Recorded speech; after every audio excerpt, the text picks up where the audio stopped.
Going to be baking up a chocolate and banana cake today. Nice simple recipe, but the results are scrumptious, so give it a go. So for making up this chocolate and banana cake, I just want to go through the ingredients we're going to use. Now I've got 100 grams of unsalted butter. Now keep your butter at room temperature for when you're making cakes like now. 120 grams of castor sugar, so those get kind of blended together really, mixed together, and you get like a paste. Then you add a couple of eggs in, these are 2 large eggs. 120 grams of self-raising flour. Now with the flour you need to put it through a sieve just to kind of get a little bit of air in there. Then we've got 1 teaspoon of baking powder, and we've got some cocoa powder, 20 grams of that.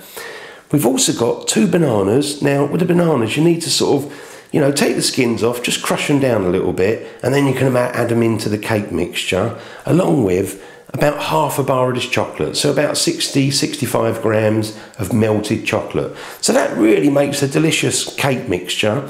Once you've got it in the baking tin, ready to go in the oven, you just put this topping on top, which is 20 grams of butter.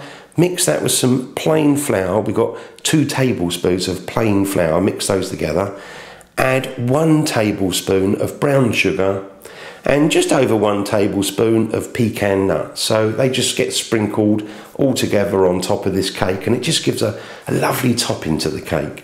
So let's go and make the chocolate first. Go over to the hob, just melt the chocolate, and while we're just waiting for that, we can get on and make this cake mixture. So we're going to get on and melt the chocolate. Now that's nice and simple. All you need is a pan of water. You don't need very much water, and then you just need a bowl that sits over the top. It's important the bowl doesn't touch the water, because what you want to do is just have some steam in there, gently steaming away, melting the chocolate. Now don't have it too high a temperature, because otherwise all the steam's rushing out and you get dribbles of water in the chocolate, and you don't want that to happen. So let's switch the heat on fairly low, and we're going to just put the chocolate in there.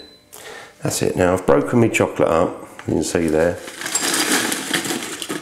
There you go. So once you start getting some steam at the bottom, what you find is the chocolate will slowly start melting, and you can just move it gently occasionally just to kind of help it on its way. So leave that to melt, but make sure you do it nice and slow. So I've just been waiting and it's just starting to melt now. Look, if I just move it around, help it along. That's it.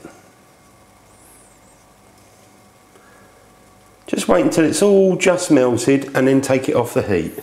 So the chocolate's all finished, all melted. So I'm going to take that off the heat now. So I can leave the pan there, I'm taking the bowl with me, let that cool down a little bit while we're going to get on with making this cake mixture. So let's go back to the table, make up this cake mixture. So to make this cake mixture, I've got myself a bowl and I've got the butter. Now if the butter's a little bit hard, even though this at room temperature is still a little bit hard, I'm going to take it over to the microwave, just give it like 5 seconds, maybe 10 at the most, just to slightly soften it, and then we can mix it with the castor sugar.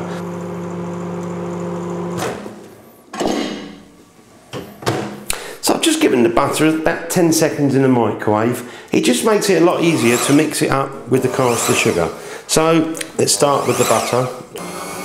That's it, and then we can just start mixing in this castor sugar.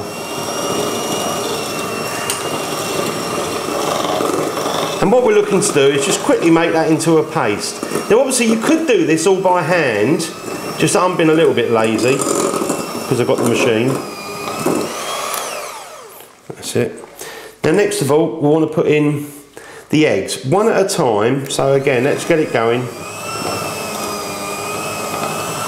Just going to drop an egg in there.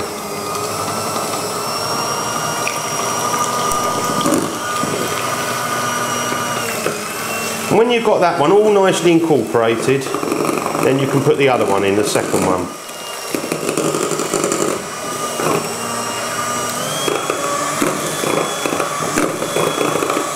That's it. I'm going to put the second one in now.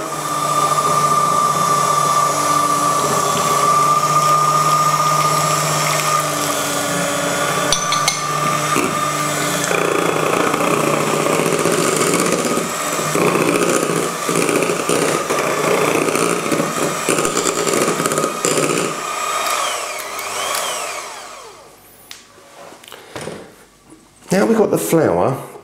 Now I'm going to sieve the flour so get a bit of air in it. So try and do it from a bit of a height so you get the air in there. Now also, save mucking about, going to put the baking powder in there as well, and might as well put the cocoa in there.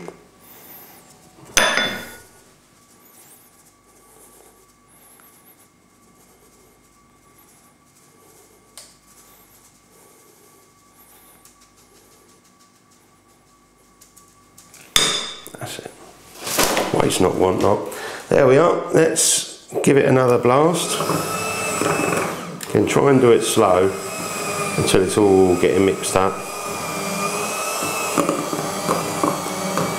I mean, again, you might want to do this with a metal spoon this stage, but that's all right. That's mixing together good. Just get it from round the side of the bowl. Now, just for getting it around the side of the bowl, you can use one of these kind of spatula things. That's it. And next of all, I'm going to add in the banana. So let's just mix that in. Just going to use a spoon, this point, and just kind of fold it in really. Turn the bowl round.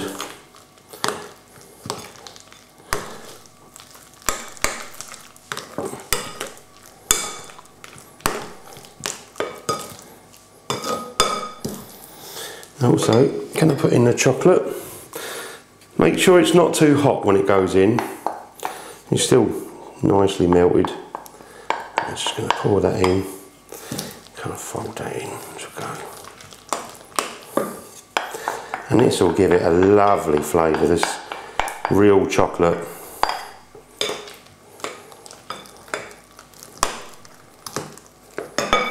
Just get the last bit out of the bowl.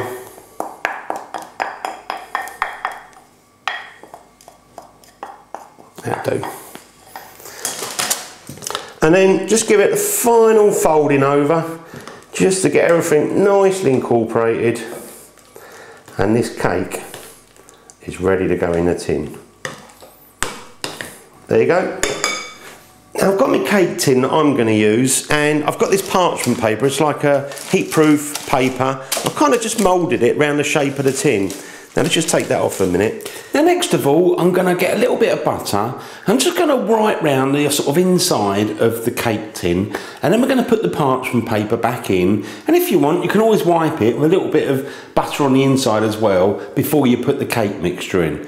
Now once you've got the cake mixture all in a tin, what you want to do is just gently kind of squash it down a little bit to try and release any air pockets, and then gently flatten it out, spread it out, all ready for this pecan topping that we're going to make up next. So we're going to make up this topping. I'm just going to use the butter, and I'm going to put the flour in there and just mix those together. And once you've got them kind of mixed together, then we can add the sugar and finally the pecan nuts. So I'll just keep doing that until that's all mixed. So I've got that all mixed. I'm just going to put in the sugar and carry on until that's mixed. That's it. Right, let's get the nuts. Put the nuts in there. Might as well just break this one up as well. Put that in. So, nice little topping, very simple to do.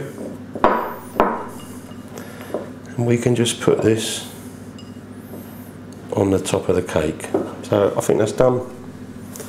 Let's just bring the cake back, get that into view, and I'm just going to put this on top really, just kind of sprinkle it. There you go. That is ready to go in the oven. So my oven's just come up to temperature, so I'm going to put my cake in there. Now it's a preheated oven, temperature wise 180 degrees Celsius, 350 Fahrenheit, gas mark 4. Now you probably want to be cooking for around about 45 minutes, so maybe set your timer just before and then come and have a look at it and see how it is. So I've been baking the cake for exactly 45 minutes, so let's just have a little look, see how it's getting on. Just pull that out. Look at that. Lovely colour on top, all those bits and bobs. Now, I'm just going to check the cake. Now, you can either use like a skewer, got a knife here. And what you're looking to see if there's sort of cake mixture still left. I reckon that's just about done, so I'm going to pull mine out and put it on the table. So I've just taken the chocolate and banana cake from out the oven, had 45 minutes, and that is looking delish. Now what I'm going to do is just leave it for a few minutes or so for it to cool down, and then I'm just going to lift the paper out the tin and transfer the cake onto a wire rack just for it to cool down a little bit, and then we can try some. So I've left the cake there, only 5 minutes really, so just want to lift that paper and the cake all in one, just move it carefully to the back there. It's still going to be soft at the moment. Move that out of the way. Just bring that cake back in again. That's it. Now, I won't muck it around too much because it's still very soft, but in a minute I'm just going to peel the paper back, and then once the cake just a little bit firmer, because it's a little bit soft at the moment, then we can just put it on the wire rack. If you haven't got a wire rack, just put it onto a plate. Just let it cool down a little bit. Now, if I'm just gentle, let's see if I can lift it up. Just put it away from there, like so. And we can carefully put it on the wire rack. Leave that. You really want to leave it to cool down just a little bit more, you know, until it's just nice, and then it'll be nice. And I'm going to eat that bit. That bit is really kind of, it's gone. Well, lovely. I think I'll make a cup of tea, wait for that to cool down and tuck into that. So I've left the cake on the wire rack. It's not completely cool, but it's a little bit warm. I can't wait any longer. Let's have a bit of action. I just want to try this. Now let's just move that onto there like that. Now I think we'll just try a little bit of that, see what it's like inside. So let's go this end, because I nicked that little bit off there anyway. So I'm going to cut myself a nice big piece so you can kind of see what it's like in there. Let's just lift that away. Look at that. Whoa. That looks lovely and chocolatey. This looks good. Bits of banana in there, and you've got this lovely crispy coating on top. Let me just go through here. Nicely cooked, and obviously it's going to be fairly moist with the sort of banana in that. Oh yeah, let's try it.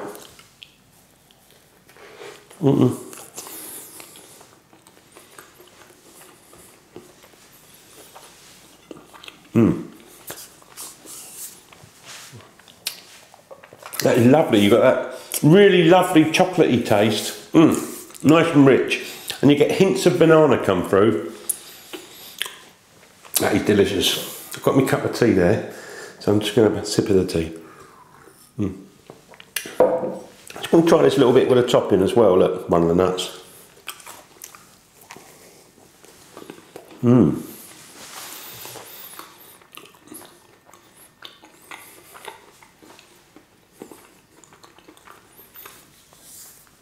That topping's worth putting on top because it is divine. It really is lovely, and with those pecan nuts, oh, lovely. So go and make yourself one of these cakes, really nice. And if you like chocolate and banana, you're onto a winner. Thanks for watching my videos. If you haven't subscribed yet and you like my videos, then, you know, please subscribe. I always appreciate that. See you on the next video. All the best, the original Naked Chef.